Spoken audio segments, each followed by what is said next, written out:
Hello, bienvenue sur Amimo, le podcast qui parle du bien-être et des émotions des animaux.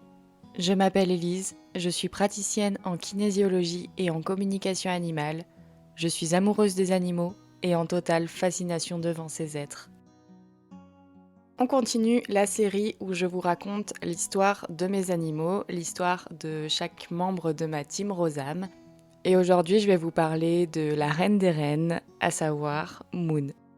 Quand j'ai perdu Rosie, j'étais chez mes parents. Je vivais chez mes parents provisoirement. C'est l'année pendant laquelle j'ai fait ma formation en kinésiologie. Et du coup, il fallait faire des choix financiers et donc je vivais chez mes parents. Donc, je n'ai pas cherché à réadopter un chat tout de suite. Mais quand même, quelques mois après le départ de Rosie, dans mes rêves ou comme ça dans la journée, je ne sais plus, j'ai eu l'image d'un chat noir à poils longs. Et je me suis tout de suite dit, ce sera mon prochain chat. Pour ne pas passer pour une folle, je me suis dit, allez, j'envoie un message écrit noir sur blanc à mes copines. Et d'ailleurs, on avait retrouvé ce message, c'était assez drôle. Et j'ai dit, mon prochain chat sera noir à poils longs, j'en suis sûre. On arrive en décembre 2021, soit un peu plus d'un an après le départ de Rosie. Et je me décide à reprendre mon indépendance et à chercher un appartement. J'en trouve un, donc tout de suite, je me dis, je pars à la recherche d'un chat. Voilà, vivre sans chat, c'est quelque chose d'inconcevable pour moi. Donc voilà, plus d'un an est passé. Je pense que c'est le moment, c'est une étape à franchir. Je me décide à regarder les annonces dans les associations. Alors que je suis à l'écurie avec mon cheval, je vois l'annonce de Moon et je me dis tout de suite, c'est elle. C'est ce chat. C'est sûr et certain, c'est ce chat. J'appelle. La dame que j'ai au téléphone me dit « Je vous préviens, c'est une minette très craintive ». Et là, c'est la désillusion puisque moi, ce n'est pas du tout le type de chat que je cherchais. J'adore les chats qui sont pot de colle, qui sont toujours collés à leur humain, qui sont en demande de câlins et d'attention presque permanente.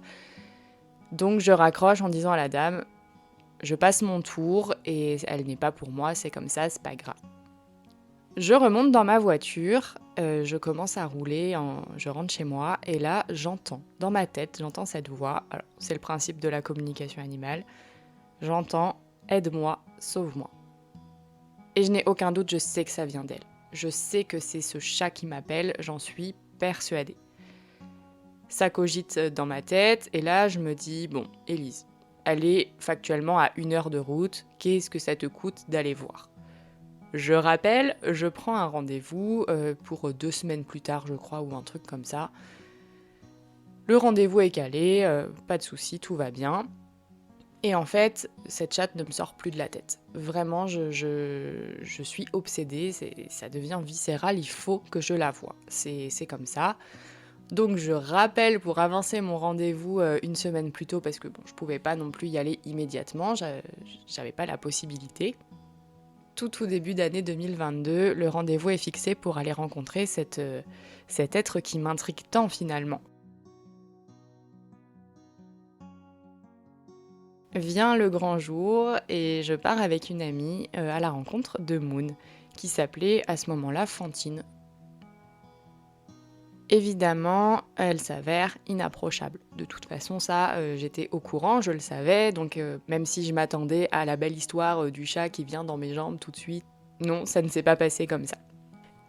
Moon est dans une salle de bain, enfermée un peu toute seule, et donc je suis à l'entrée et j'ai la dame qui l'a en famille d'accueil qui fait que me parler, et en fait moi je n'ai pas... Enfin, je vois Moon de loin, je la vois terrorisée, mais je ne peux pas interagir avec elle en fait. Et à un moment, la dame s'éloigne pour discuter avec mon amie. Et là, je me dis, Élise, c'est ta chance, c'est maintenant ou jamais. Et donc, je décide de faire une communication, d'entrer en communication avec cette chatte, alors qu'à ce moment-là, je ne fais pas de communication animale réellement, en plus. Je mentalise la phrase « Est-ce que tu veux venir avec moi ?» À la seconde où mes mots se terminent, elle vient vers moi, elle se frotte à mes jambes et elle repart. À ce moment, j'ai les larmes aux yeux, je me retourne et je dis à la dame « Je la prends ». Je la prends, elle vient chez moi, c'est une certitude, je ne la laisse pas repartir. C'est seulement un mois plus tard que Moon arrivera chez moi puisque je commençais la location de mon appartement en début février et étant donné que c'était une minette craintive, je ne me voyais pas la trimballer un mois chez mes parents pour ensuite redéménager. Donc elle arrive officiellement le 4 février 2022 chez moi. Et clairement, les premiers jours ont été très compliqués.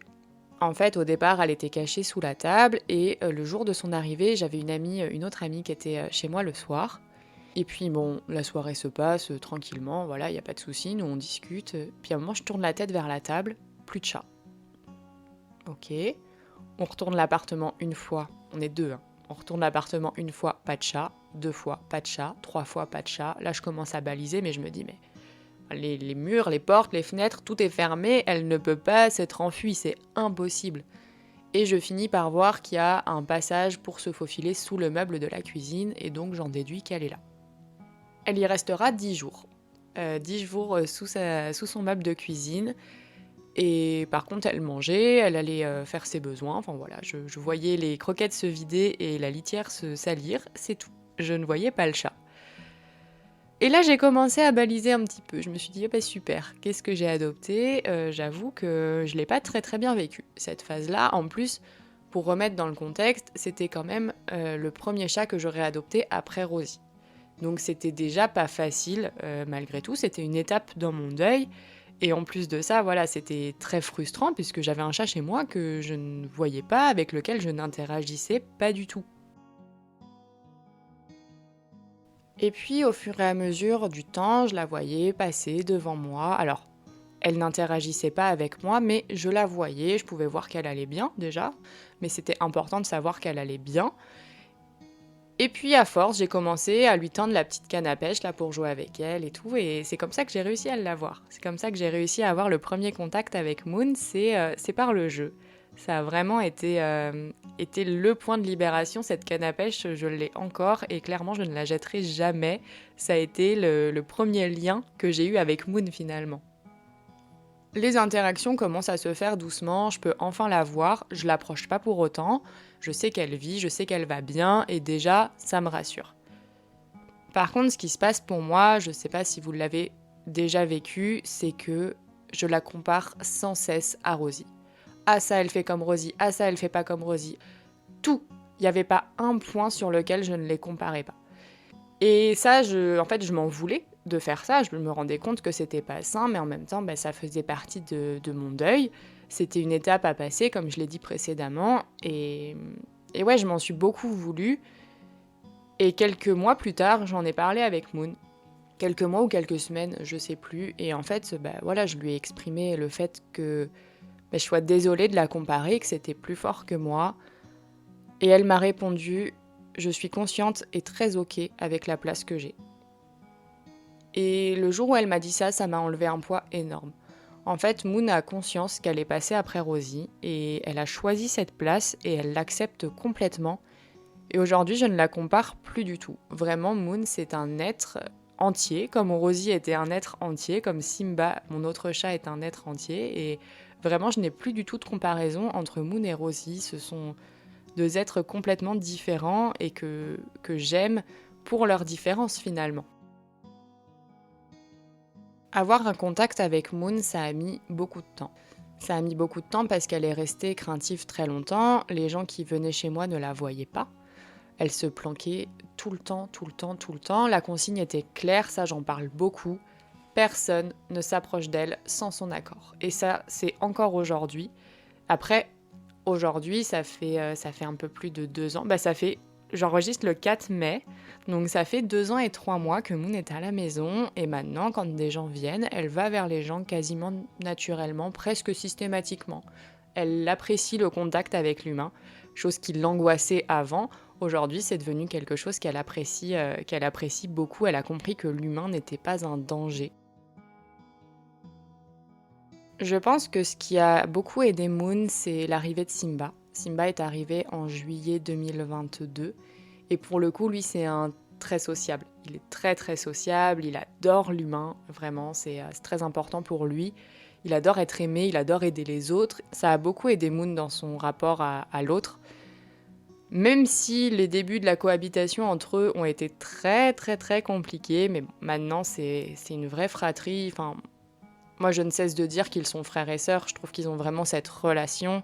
Et quand il y en a un qui va pas bien, il y a toujours l'autre qui est à ses côtés. C'est une vraie relation fraternelle et fusionnelle maintenant, même si des fois ça se chamaille. C'est normal, c'est une relation, ça peut pas être tout beau tout rose tout le temps. Je trouve que ces derniers mois, Moon a énormément évolué, mais vraiment, je m'attendais pas quand je l'ai adoptée et quand j'ai vu son comportement, je pensais pas qu'elle en serait à ce niveau de sérénité un jour. Avec Moon, je fais beaucoup, beaucoup, beaucoup de communication. Il y a beaucoup de dialogues, beaucoup de discussions et elle adore ça. Elle adore entrer en communication avec moi, elle adore quand je viens communiquer avec elle. Et c'est quelque chose qui l'a énormément aidée à prendre confiance en elle. Un exemple tout bête, mais quand elle jouait avec Simba, elle attendait toujours que ce soit lui qui provoque le jeu. Jamais elle n'allait provoquer le jeu. C'était pas possible. Elle en avait envie, ça se sentait, mais elle n'osait pas aller provoquer. Et là, ça fait quelques semaines que souvent, c'est elle qui est à l'initiative de la partie de jeu. Et voir ça, ça me fait tellement plaisir pour elle, puisque maintenant, ça fait 2 ans et 3 mois du coup qu'elle est ici, et elle s'autorise à vivre pleinement.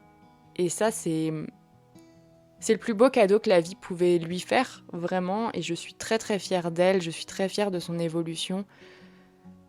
Vraiment, cette chatte, c'est la preuve que tout est possible et que en prenant le temps, en s'entourant correctement et en se respectant, on peut faire des miracles. Vraiment, Moon, elle a tellement évolué, je la trouve vraiment forte, je la trouve incroyable. Enfin, en fait, je pourrais parler de ses qualités pendant des heures. Vraiment, cet être, je la trouve vraiment géniale, je la trouve parfaite.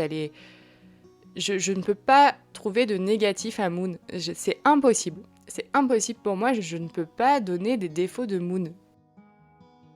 Moon, elle a cette empathie, elle a cette bienveillance à l'égard de l'autre.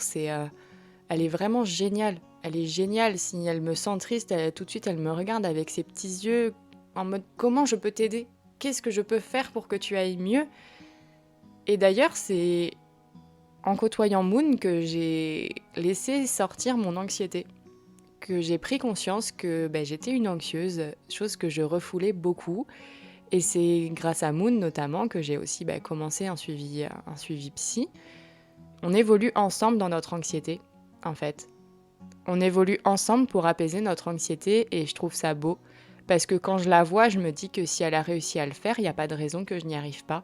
Et j'ai l'impression que vraiment, sur ce point-là, elle me tire vers le haut comme personne ne peut le faire. Quand je me mets à trop stresser, à angoisser, je regarde Moon et ça va mieux. Ça va mieux parce que Moon, c'est la preuve qu'on évolue et que rien n'est figé en fait. Moon, elle a aussi beaucoup remis en question mon rapport à l'animal et surtout le respect de l'animal et le respect de son consentement. Moon, je ne peux pas aller vers elle et poser ma main sur elle pour une caresse comme ça. Maintenant, elle peut le tolérer, mais ça reste fragile.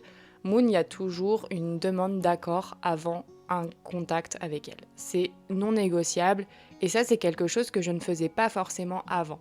J'avais tendance à envahir l'animal, à me dire moi j'ai envie de toucher l'animal, donc je vais le toucher. Mais et son accord dans tout ça ? Finalement, je ne l'avais pas. Et aujourd'hui, ça a vraiment remis en cause toutes ces croyances que j'avais, toutes ces habitudes que j'avais dans mon rapport à l'animal. Aujourd'hui, un animal ne veut pas de mon contact. Ok, c'est pas grave, en fait, ça ne change absolument rien.